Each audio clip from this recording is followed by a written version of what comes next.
आज तक रेडियो सुनता है सारा जहां।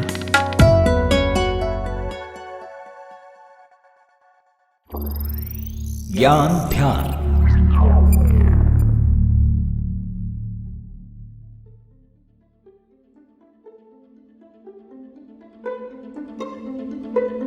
यूरोप में हाल ही में ऐसा कुछ नज़ारा देखने को मिल रहा है जो सबको हैरान और परेशान कर रहा है। कुछ हिस्सों में ऐसे पत्थर दिख रहे हैं जिन पर लिखा है, जब मुझे देखें तो रोएं। इन पत्थरों को हंगर स्टोन्स कहते हैं।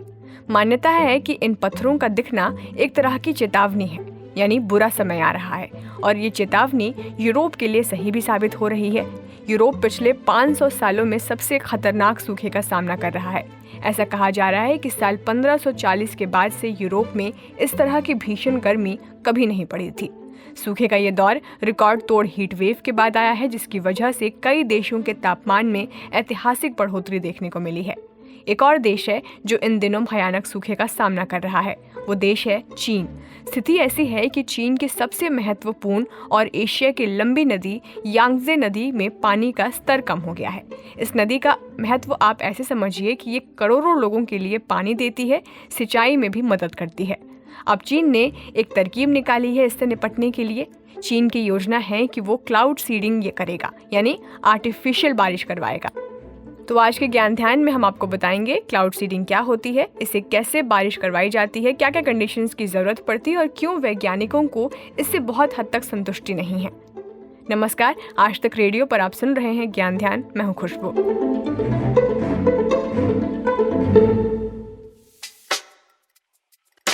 चीन के सरकारी अखबार चाइना डेली की रिपोर्ट के मुताबिक चीन के नेशनल मेट्रोलॉजिकल सेंटर ने पिछले हफ्ते बढ़ते तापमान को देखते हुए रेड अलर्ट घोषित किया था, क्योंकि चीन के कई इलाकों में तापमान 40 डिग्री सेल्सियस था। एक तरफा इतनी भयानक गर्मी, ऊपर से इस बार चीन में बारिश भी 45% कम हुई है। चीन में पानी का मुख्य जो सोर्स है वो यांगत्से नदी ही है, और उसका हाल मैंने आपको बताया ही। चीन के कई इलाकों में सरकार ने फैक्ट्रियों को पिछले हफ्ते बंद भी करवा दिया था, ताकि वो पानी की कमी को पूरा कर सके। तो उसने क्लाउड सीडिंग का उपाय निकाला, और ऐसा पहली बार नहीं है कि चीन क्लाउड सीडिंग इस्तेमाल कर रहा है। चीन ने सबसे पहले साल 2008 में अपने वेदर मॉडिफिकेशन सिस्टम का इस्तेमाल किया था। तब उसने बीजिंग ओलंपिक के दौरान बारिश रोकने और आसमान खुला रखने के लिए तकनीक का सहारा लिया, जिसे क्लाउड सीडिंग कहा गया। इसके तहत उसने ओलंपिक शुरू होने के पहले आसमान में 1000 से ज़्यादा रॉकेट एक साथ दागे, ताकि सारी बारिश पहले ही हो जाए और मौसम खुल जाए। कैसे क्लाउड सीडिंग की जाती है और इसके लिए किस तरह की कंडीशन की ज़रूरत होती है, बता रहे हैं आज तक रेडियो में साइंस की खबरों पर नजर रखने वाले ऋचिक मिश्र। क्लाउड सीडिंग का मेन पर्पस जो होता है वो ये है कि बारिश करवाना। हिंदी में बोलते हैं, बड़ा कठिन सा शब्द है, मेघ बीजन, मतलब बादलों में बारिश के बीज डालना। 3-4 तरह की प्रक्रियाएं हैं। केमिकल्स के जरिए, सॉल्ट, सिल्वर आयोडाइड, और उसके अलावा पोटेशियम आयोडाइड, या फिर ड्राई आइस जिसको सॉलिड कार्बन डाइऑक्साइड बोलते हैं। ये एक पर्टिकुलर हाइट पे जाने के बाद छोड़ दिए जाते हैं जहाज से या हेलीकॉप्टर से। जैसे मच्छर भगाने वाली मशीन होती है ना, उसमें से धुआं निकलता है, वैसे ही एक मशीन होती है, पाइप लगा होता है, उसमें से ये छोड़ दिए जाते हैं। ये ऊपर मौजूद नमी को इकट्ठा करते हैं अपने चारों तरफ, और उसके बाद ये बारिश के रूप में नीचे गिरता है। पहला सॉल्ट हो गया। दूसरा हो गया इलेक्ट्रिक चार्ज। ऊपर जाके इलेक्ट्रिक चार्ज क्रिएट करना प्लेन से, तो उसमें प्लेन के पीछे स्पार्क्स होते हैं इलेक्ट्रिक के। जैसे कभी आप देखो बिजली के तारों का आपस में सटना होता है तो वो पैदा होते हैं, वैसा चार्ज होता है। नई टेक्निक जो है वो लेज़र गाइडेड है, बट लेज़र टेक्निक अभी उतनी यूज़ नहीं की गई। इंफ्रारेड लेज़र पल्सेस डाली जाती हैं। ये एकदम नया है, 2010 से शुरू हुआ है। अभी बहुत ज़्यादा सक्सेसफुल इसको गिना नहीं गया है। क्लाउड सीडिंग थ्योरी को सबसे पहले जनरल इलेक्ट्रिक के विंसेंट शेफर और नोबेल पुरस्कार विजेता इरविंग लेंगमुयर ने कंफर्म किया था। शेफर ने जुलाई 1946 में क्लाउड सीडिंग का सिद्धांत खोजा। 13 नवंबर 1946 को क्लाउड सीडिंग के जरिए पहली बार न्यूयॉर्क फ्लाइट के जरिए प्राकृतिक बादलों को बदलने की कोशिश हुई। जनरल इलेक्ट्रिक लैब की ओर से फरवरी 1947 में बार्थोस्ट, ऑस्ट्रेलिया में क्लाउड सीडिंग का पहला प्रदर्शन किया गया था।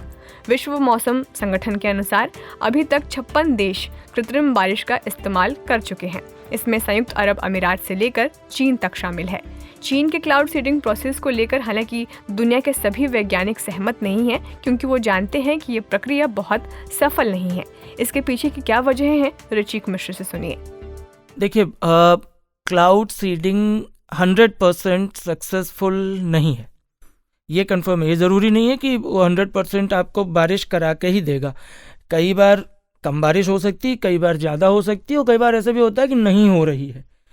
चीन यूज़ करेगा बेसिकली सिल्वर आयोडाइड वाला केमिकल, वो उसी को छिड़केगा, उससे वो बारिश कराने का।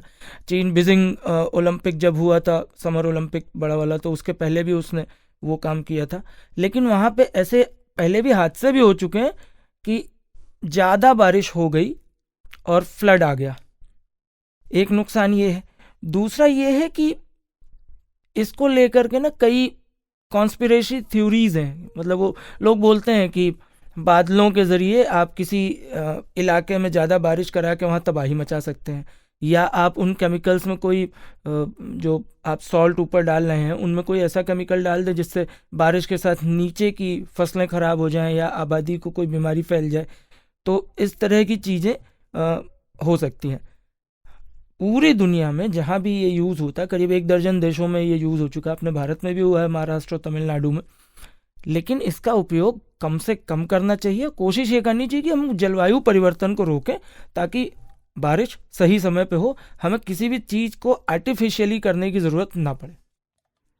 क्लाउड सीडिंग को लेकर रिसर्च अभी शुरुआती दौर में है, लेकिन इसके दुष्प्रभाव को लेकर तरह तरह की आशंकाएं जताई जा रही हैं। सबसे पहले तो पर्यावरण के साथ छेड़छाड़ करना ठीक नहीं है, जैसा कि आपने ऋचिक मिश्र को भी सुना कहते हुए। इसके अलावा कार्बन डाइऑक्साइड की मात्रा में बढ़ोतरी होने का खतरा जताया गया है। जो केमिकल इसमें यूज़ होता है वो भी एक जहरीला मेटल है, जिसके अलग ही साइड इफ़ेक्ट्स हैं। तो ये था आज का हमारा ज्ञान ध्यान। उम्मीद है आपको पसंद आया होगा। सुझाव या शिकायत हो तो ज़रूर बताएं। पता है radio@aajtak.com। इस पॉडकास्ट के लिए साउंड मिक्सिंग की है अमृत रज्जी ने। खुशबू के साथ थे आप। नमस्कार।